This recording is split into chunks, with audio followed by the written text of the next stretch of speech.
खबरदार नेहा, आता खूप झालं. जर माझी आई चुकीची निघाली तर मी आयुष्यभर तुझा गुलाम बनून राहीन. पण जर तू चुकीची ठरलीस तर तुला आयुष्यभर माझ्या आईसमोर मान खाली घालून राहावं लागेल. बोल, मान्य आहे का? पतीचं बोलणं ऐकून नेहाने त्याच्याकडे एकटक पाहिलं आणि म्हणाली, मान्य आहे. आज जर मी चुकीची ठरले तर आयुष्यभर तुझं प्रत्येक म्हणणं, कोणताही प्रश्न न विचारता मान्य करेन. नेहाचं उत्तर ऐकून मोहित हसला. तू आणि तुझी ही नाटकं. तुझा तर दरवेळी काही ना काही नवीन तमाशा असतोच.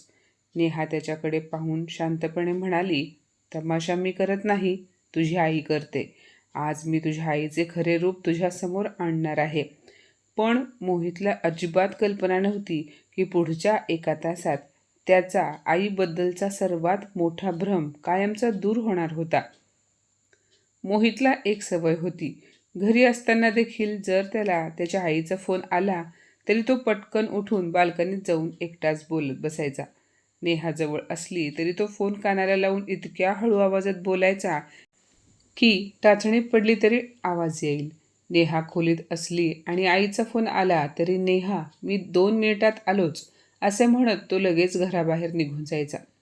सुरुवातीला नेहमी नेहाला असे वाटायचे, आई मुलाच्या गप्पा असतील, एकमेकांपासून दूर आहेत म्हणून बोलत असतील. पण हे असं तिच्यापासून चोरून बोलणं रोज घडू लागलं. प्रत्येक वेळी दार बंद, प्रत्येक वेळी गुपचूप फोन आणि फोनवर बोलून झाल्यावर मोहितच्या चेहऱ्यावरचे हावभाव पाहून नेहाच्या मनात अनेक प्रश्न निर्माण होऊ लागले. एके दिवशी चहा बनवत असताना ती हसतच म्हणाली, मोहित, आईंशी अशा काय सिक्रेट गप्पा मारत असतोस ज्या मला ऐकवण्यासारख्याही नाहीत? मोहित तिच्याकडे न पाहता म्हणाला, तू उगाच काहीही बोलू नकोस. सिक्रेट गप्पा म्हणजे? नेहा पुढे काहीही बोलली नाही. पण आता हळूहळू तिच्या लक्षात येऊ लागले की जेव्हा जेव्हा मोहित आईशी बोलून यायचा तेव्हा तो तिच्याशी खूप विचित्रपणे वागत होता. तो कधी विनाकारण तिच्या कामात चुका काढायचा. कधी म्हणायचा, तुला घर सांभाळताच येत नाही. कधी म्हणायचा, आईबरोबर बोलते. आजकालच्या सुना फक्त उत्तरं द्यायला शिकल्या आहेत. नेहा मनातच म्हणायची, आत्ताच आईशी बोलून आला आणि आल्याबरोबर माझ्यावर राग काढायला लागला. हळूहळू तिची खात्री पटू लागली की सासू रोज नवऱ्याचे कान भरत आहे.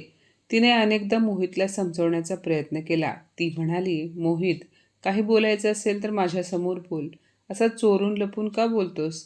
पण प्रत्येक वेळी त्याचं एकच उत्तर असायचं, तुला प्रत्येक गोष्टीत संशय घ्यायची सवय लागली आहे. तुझ्यामुळे आता मी माझ्या आईशी सुद्धा मोकळेपणाने बोलू शकत नाही का? आजही तेच घडलं. रात्री 9:30च्या सुमारास दोघेही जेवायला बसले होते. इतक्यात मोहितचा फोन आला. स्क्रीनवर आईचे नाव पाहून मोहितने घाईघाईने घास गिळला, पाणी प्यायलं आणि काहीही न बोलता उठून बाल्कनीकडे निघाला. यावेळी मात्र नेहाला राहावलं नाही. तीही त्याच्या मागोमाग गेली. मोहितने बाल्कनीचा दरवाजा बंद करण्यासाठी हात पुढे केला. तेवढ्यात नेहा दारावर हात ठेवत म्हणाली, थांब. मोहित वैतागून म्हणाला, काय आहे? यावेळी नेहाचा आवाज अगदी शांत होता. ती म्हणाली, एक प्रश्न विचारू? विचार. तू माझ्यापासून लपून आईशी का बोलतोस? मोहित उपरोधिकपणे हसला. वा, आता आईशी बोलण्यासाठीही तुझी परवानगी घ्यावी लागणार का? नेहा शांतपणे म्हणाली, मी परवानगीची गोष्ट करत नाही. मी फक्त एवढंच विचारतेय की तू आईशी फोनवर बोलताना माझ्यापासून लपून का बोलतोस? मोहित म्हणाला, कारण मला शांतपणे बोलायचं असतं. नेहाने लगेच विचारलं, शांतपणे की माझ्या विरुद्ध? मोहितचा चेहरा कठोर झाला. हीच तर तुझी अडचण आहे. प्रत्येक गोष्टीत तू माझ्या आईला ओढून आणतेस. यावेळी नेहानेही त्याच्या डोळ्यात डोळे घालत ठामपणे उत्तर दिलं, कारण प्रत्येक वेळी आईशी बोलून आल्यानंतर तुझं माझ्याबद्दलचं वागणं बदलतं. मोहितने उपहासाने विचारलं, म्हणजे काय? तुला असं म्हणायचं आहे का माझी आई माझे तुझ्या विरुद्ध कान भरते? नेहा म्हणाली, हो, अगदी तसंच. हे ऐकताच मोहितचा राग अनावर झाला. तो चिडून म्हणाला, कमाल आहे. तुझी विचार करण्याची पद्धत कुठंपर्यंत पोहोचली आहे बघ. नेहा शांतपणे म्हणाली, तू हे जे वागत आहेस त्यामुळेच मी असे बोलतीये.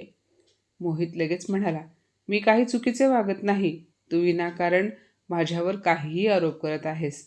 क्षणभर थांबून तो पुढे म्हणाला, आणि तू तू तरी तुझ्या आईचा फोन आल्यावर कुठे माझ्यासमोर बोलतेस? फोन आला की पटकन खोलीबाहेर जातेस की बोलायला? नेहा म्हणाली, हो, बोलते. मोहित म्हणाला, मग मला असे प्रश्न विचारण्याचा तुला काय अधिकार आहे? तू तुझ्या आईशी बोलतेस, मी माझ्या आईशी बोलतो. मग यात फरक तरी काय? नेहाने एक दीर्घ श्वास घेतला आणि शांत पण ठाम आवाजात म्हणाली, माझ्या आईमध्ये आणि तुझ्या आईमध्ये फार मोठा फरक आहे मोहित. हे ऐकताच मोहितला भयंकर राग आला. तो संतापून म्हणाला, काय फरक आहे? मलाही ऐकू दे जरा. हो हो, का नाही, नक्की ऐक, नेहा शांतपणे म्हणाली. मोहित, माझी आई मला कधीही तुझ्या विरुद्ध भडकवत नाही, पण तुझी आई दरवेळी तुझ्या मनात माझ्याबद्दल विष पेरते. हा फरक आहे माझ्या आईमध्ये आणि तुझ्या आईमध्ये. हे ऐकताच मोहितच्या तळपायाची आग मस्तकात गेली. तो संतापून म्हणाला, बस नेहा, आता माझ्या आईबद्दल एक शब्दही बोलायचा नाही. नेहा उपरोधाने म्हणाली, का? खरं ऐकायला कडू वाटतं का? मोहितही उपरोधिकपणे म्हणाला, कुठलं खरं? तुझ्याकडे काय पुरावा आहे की माझी आई मला तुझ्या विरुद्ध भडकवते? नेहा क्षणभर विचारात पडली आणि म्हणाली, पुरावा हवा आहे? हो, आणि आत्ताच हवा. ठीक आहे. आज ना तू माझ्यावर विश्वास ठेवायचा ना मी तुझ्यावर. आज ना फक्त आपल्या दोघांच्या आयाच खरं बोलतील आणि निर्णयही त्याच देतील. मोहित हलकंसं हसत म्हणाला, ठीक आहे, पाहूया आज कोणाची बोलती बंद होते. तो हाताची घडी घालत म्हणाला, चल आधी तुझ्या आईला फोन लाव. लगेच कळेल तुझी आई किती धुतलेल्या तांदळासारखी स्वच्छ आहे. नेहाने क्षणाचाही विलंब न लावता मोबाईल उचलला आणि आपल्या आईला म्हणजे मीनाताईंना फोन लावला. मोहित म्हणाला, आणि हो, फोनचा स्पीकर सुरू ठेव. नंतर असं म्हणू नकोस की मीही काही ऐकलंच नाही. नेहाने काहीही न बोलता स्पीकर सुरू केला. दोनदा रिंग वाजली आणि तिकडून मीनाताईंचा आवाज आला. हॅलो बाळा, एवढ्या रात्री फोन केलास? सगळं ठीक आहे ना? नेहा मुद्दाम मोहितकडे पाहत म्हणाली, हो आई, पण आज पुन्हा मोहितने सगळ्यांसमोर मला खूप काही ऐकवलं. कधी कधी वाटतं मी ह्या घरात सून नसून एक कामवाली आहे. खरं सांगू का आई, आता इथे माझा जीव खूप घुसमटतोय. मोहित पूर्ण लक्ष देऊन ऐकत होता. त्याला खात्री होती की आता नेहाची आई नक्की म्हणेल, ते घर सोडून माहेरी निघून ये. तुझ्या नवऱ्याला त्याच्या आईला समजवायला सांग किंवा सासूशी भांड. पण मीनाताईंनी जे उत्तर दिलं त्यामुळे मोहितच्या सगळ्या अपेक्षांवर पाणी पडलं. त्या शांतपणे म्हणाल्या, बाळा, प्रत्येक घरात थोडेफार मतभेद असतात, पण लक्षात ठेव, रागाच्या भरात घेतलेला निर्णय माणसाला आयुष्यभर रडवतो. नेहा म्हणाली, पण आई, मी किती दिवस सहन करू? मीनाताई प्रेमाने म्हणाल्या, बाळा, सहन करणं आणि गप्प बसणं या दोन वेगवेगळ्या गोष्टी आहेत. जर तुझ्यावर खरंच अन्याय होत असेल तर प्रेमाने तुझ्या नवऱ्याशी बोल. तो तुझा नवरा आहे, तो नक्की समजून घेईल आणि गरज पडली तर तुझ्या सासूबाईंनाही शांतपणे सांग. आई, मी हळूहळू सगळं शिकेन. देवाच्या घरी उशीर असतो पण अंधार नसतो. नेहा शांत राहिली. मीनाताई पुढे म्हणाल्या, आणि ऐक, मोहित कधी रागाच्या भरात काही बोलले तर त्या क्षणी त्यांना उलट उत्तर देऊ नकोस. त्यांचा राग शांत झाल्यावर निवांतपणे बोल. घर भांडणाने नाही तर समजुतीने टिकतं. त्या पुढे म्हणाल्या, तू इथे तुझ्या माहेरचंच बघ ना. मला सांग, इथे कधीच वाद होत नाहीत का? तुझा दादा आणि वहिनीमध्ये कधी मतभेद होत नाहीत का? माझीही कधी कधी तुझ्या वहिनीशी बाचाबाची होते, पण म्हणून घर मोडत नाहीत ग. मीनाताईंचं एक एक वाक्य ऐकताना मोहितचा चेहरा हळूहळू गंभीर होत गेला. शेवटी मीनाताई म्हणाल्या, मला माझ्या मुलीवर पूर्ण विश्वास आहे. काहीही झालं तरी ती तिचा संसार नक्की सांभाळेल. हे ऐकणं पुरेसं होतं. नेहा शांतपणे म्हणाली, ठीक आहे आई, तू तुझी आणि बाबांची काळजी घे. मी नंतर पुन्हा फोन करते. असं म्हणत तिने फोन ठेवला. खोलीत काही क्षण शांतता पसरली. वातावरण सामान्य करण्यासाठी मोहित हलकंसं हसत म्हणाला, छान भाषण देते तुझी आई. नेहा त्याच्याकडे पाहत शांतपणे म्हणाली, हो, आता तुझ्या आईचंही भाषण ऐकूया. मोहितने पटकन मोबाईल काढला. त्याच्या चेहऱ्यावर अजूनही तसाच आत्मविश्वास होता. तो म्हणाला, आता बघ, माझी आईही हेच समजावेल. त्याने आईला फोन लावला. पलीकडून आवाज आला, हॅलो बाळा, बोल ना. मोहित म्हणाला, आई, काय सांगू तुला, नेहाने पुन्हा माझं डोकं खाल्ले. खूप त्रास देते ग ती मला. हे शब्द ऐकताच कमलाताई मोठ्या आवाजात म्हणाल्या, अरे बाळा, मला तर आधीपासूनच ठाऊक आहे. लग्न झाल्यापासून तुझ्या चेहऱ्यावरचं हसूच गायब झाले. कुठल्या अशुभ क्षणी ती मुलगी तुझ्या गळ्यात पडली कोण जाणे. सासूचे शब्द ऐकून नेहाचा चेहरा उतरला. तिने पापणी न लवता मोहितकडे पाहिलं. कमलाताई थांबल्या नाहीत. त्या पुढे म्हणाल्या, बाळा, तिची जीभ फारच चालायला लागली आहे. 2-3 दिवस तिला इकडे गावी पाठव. सकाळी 4 वाजता उठवून तिला इतकी कामं लावीन की तिचा सगळा अहंकार उतरून जाईल आणि अक्कल ठिकाणावर येईल. खरं तर तूच तिला एवढं डोक्यावर बसवून ठेवलंस, म्हणूनच ती अशी वागते. आईचं बोलणं ऐकून मोहितचा घसा कोरडा पडला. तिकडून पुन्हा आवाज आला, आणि ऐक, तिच्या कुठल्याच बोलण्यावर विश्वास ठेवू नकोस. अशा मुलींचा काही भरवसा नसतो. जास्त नाटकं करायला लागली तर तिला माहेरी सोडून ये. आपोआप सरळ रुळावर येईल. स्वतःबद्दल सासूच्या मनात इतका विषारी द्वेष भरलेला आहे हे ऐकून नेहाच्या डोळ्यातून अश्रू वाहू लागले. तरीही तिने एकही शब्द उच्चारला नाही. कमलाताई अजूनही बोलतच होत्या. मी तर आधीपासूनच सांगत होते, ही मुलगी आपल्या घरासाठी योग्य नाही. यापुढे ऐकायची मोहितची हिंमतच झाली नाही. त्याने लगेच फोन कट केला. पुन्हा एकदा खोलीत भयानक शांतता पसरली. काही क्षणांपूर्वी दोन्ही आयांचे आवाज घुमत होते, पण आता दोघांपैकी कोणीही बोलत नव्हते. नेहाने न ओरडता न भांडता फक्त एकच प्रश्न विचारला, आता सांग मोहित, मी संशय घेत होते की खरंच जे दिसत होतं तेच सांगत होते. मोहितने खाली मान घातली. पहिल्यांदाच त्याच्याकडे आपल्या पत्नीला देण्यासाठी एकही उत्तर नव्हतं. नेहा त्याच्या उत्तराची वाट पाहत राहिली. 5-10 मिनिटे खोलीमध्ये एकही शब्द उच्चारला गेला नाही. शेवटी मोहित हळू आवाजात म्हणाला, मला मला माहीतच नव्हतं की आई तुझ्याबद्दल इतकं बोलते. नेहाच्या डोळ्यातून अश्रू वाहू लागले. ती कडवट हसत म्हणाली, तुला माहीत नव्हतं, पण मला मात्र रोज कळायचं. मोहितने आश्चर्याने विचारलं, म्हणजे? नेहा म्हणाली, म्हणजे प्रत्येक वेळी तू बाल्कनीतून परत यायचास तेव्हा तुझा चेहरा बदललेला असायचा आणि त्यानंतर तुझं माझ्याशी वागणंही बदलायचं. मोहित शांत उभा राहिला. नेहा पुढे म्हणाली, प्रत्येक वेळी आईशी बोलून आल्यावर तू कुठल्या ना कुठल्या कारणावरून मला रागवायचा. कधी माझ्या हातचं जेवण वाईट म्हणायचास, कधी माझ्या राहणीमानावर टीका करायचास, कधी मला मुलांना सांभाळता येत नाही म्हणायचास, कधी मला बिनकामाची म्हणायचास, तर कधी माझ्यावर संस्कार नसल्याचा आरोप करायचास. नेहाचं प्रत्येक वाक्य ऐकताना मोहितच्या डोळ्यांसमोर एक एक प्रसंग जिवंत होऊ लागला. खरंच प्रत्येक वेळी आईशी बोलून झाल्यावर मोहित नेहावरच राग काढायचा. नेहा हळू आवाजात म्हणाली, तुला माहिती आहे का, सर्वात जास्त त्रास मला केव्हा व्हायचा? मोहितने विचारलं, केव्हा? नेहा डोळ्यात अश्रू आणत म्हणाली, मला वाटायचं की माझा नवरा मला समजून घेईल, पण तू माझी बाजू न ऐकून घेता थेट निर्णय देऊन टाकायचास. मोहितचे डोळे भरून आले. तो हळू आवाजात म्हणाला, सॉरी नेहा. नेहाने लगेच हात पुढे करत त्याला थांबवलं. नाही, इतक्या सहज नाही मोहित. एका सॉरीने 3 वर्षांचं दुःख संपत नाही. पुन्हा खोलीत शांतता पसरली. नेहा पुढे म्हणाली, माहिती आहे का, किती वेळा मला माझ्या आईकडे तुझी तक्रार करावीशी वाटली होती.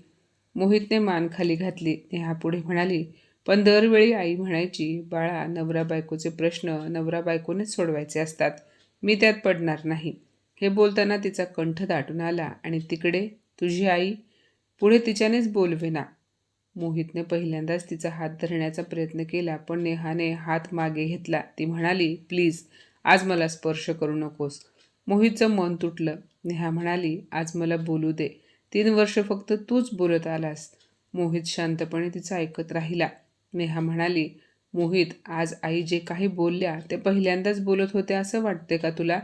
फरक एवढाच होता की आधी फक्त तू ऐकत होता आणि आज त्यांचं बोलणं मीही ऐकलं. याआधी हेच सगळं तुझ्या कानात जायचं आणि मग तू येऊन मला तेच ऐकवायचास. तिच्या चेहऱ्यावर पश्चाताप स्पष्ट दिसत होता. तो मनात म्हणाला, मी किती आंधळा होतो. नेहा शांतपणे म्हणाली, तू आंधळा नव्हतास, पण आंधळा विश्वास ठेवत होतास. हे ऐकताच मोहितच्या डोळ्यातूनही अश्रू वाहू लागले. त्याने दोन्ही हात जोडले. नेहा, मला माफ कर. नेहाने त्याच्याकडे कटाक्ष टाकला आणि म्हणाली, आज फोन स्पीकरवर नसता तर माझ्या बोलण्यावर तू कधी विश्वास ठेवला असता? मोहितकडे उत्तर नव्हतं. नेहा म्हणाली, अजिबात ठेवला नसता, कारण तुझ्यासाठी मी चुकीची होते. आणि तुझी आई नेहमी बरोबर. मोहितच्या डोळ्यांसमोर एक एक प्रसंग उभा राहू लागला. आई म्हणायची ती दिवसभर फोनवरच असते आणि त्याने एकदा हे सत्य जाणून न घेता नेहाचा फोन काढून घेतला होता. आई म्हणायची तुझी बायको मुद्दाम तुला माझ्यापासून दूर करते आणि मग तो 2-2 दिवस नेहापासून दूर राहायचा. आई म्हणायची तुझी बायको उलट उत्तर देते आणि तो सत्य जाणून न घेता तिच्यावर आवाज चढवून बोलत होता. एक एक घटना हातोड्यासारख्या त्याच्या मनावर घाव करत होत्या. नेहा म्हणाली आता तरी समजलं का? अरे मी तुला आईशी बोलू नको असं कधीच म्हणाले नव्हते. मी फक्त माझ्यापासून लपून बोलू नको एवढंच म्हणत होते. त्या क्षणी मोहितला पहिल्यांदा जाणवलं की तो आईसोबत आपलं मन मोकळं करत होता. पण आई तर त्याला समजवण्याऐवजी त्याच्या मनात बायकोबद्दल राग आणि द्वेष भरत होती. तो मनात म्हणाला जर माझ्या आईनेही नेहाच्या आईसारखं मला समजावलं असतं तर कदाचित माझ्या मनात नेहाबद्दल इतका राग निर्माणच झाला नसता.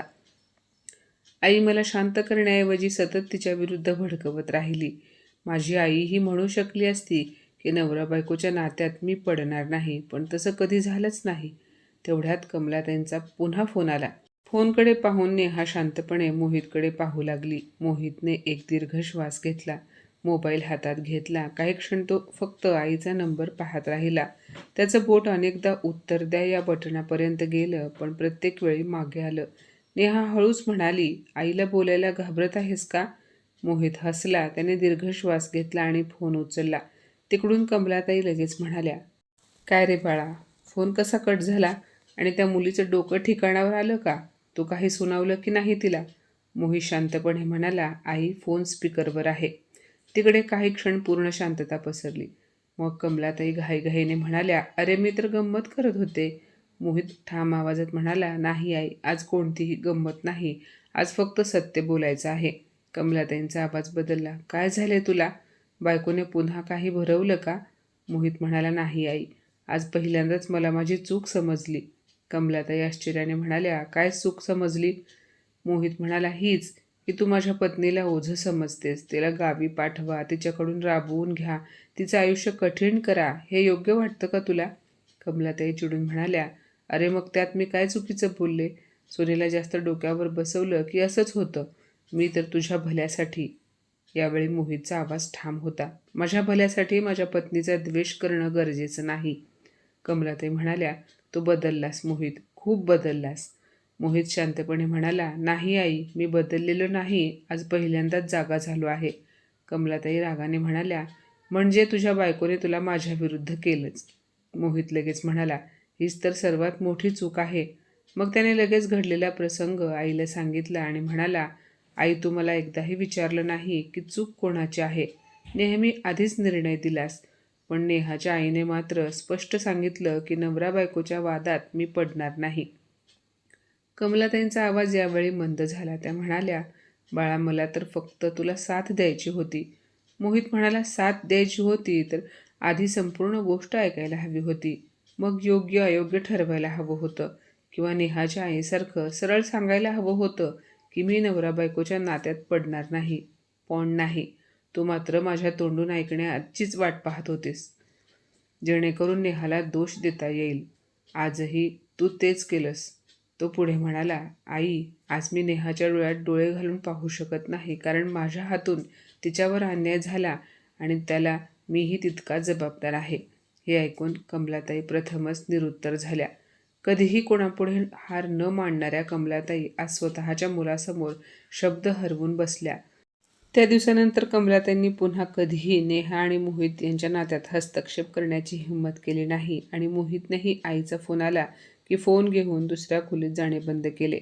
मित्रांनो, घरात शांतता हवी असेल तर कान भरणारी नव्हे तर समजून घेणारी माणसं हवीत. कारण प्रेमाने दिलेला सल्ला संसार घडवतो, तर द्वेषाने भरलेले शब्द संसार मोडतात. नातं विश्वासाने टिकतं, कान भरवणीने नाही. बरोबर ना? तुम्हाला काय वाटतं नक्की सांगा. आणि कथा आवडल्यास व्हिडिओला लाईक, शेअर आणि चॅनलला नक्की सबस्क्राईब करा. धन्यवाद.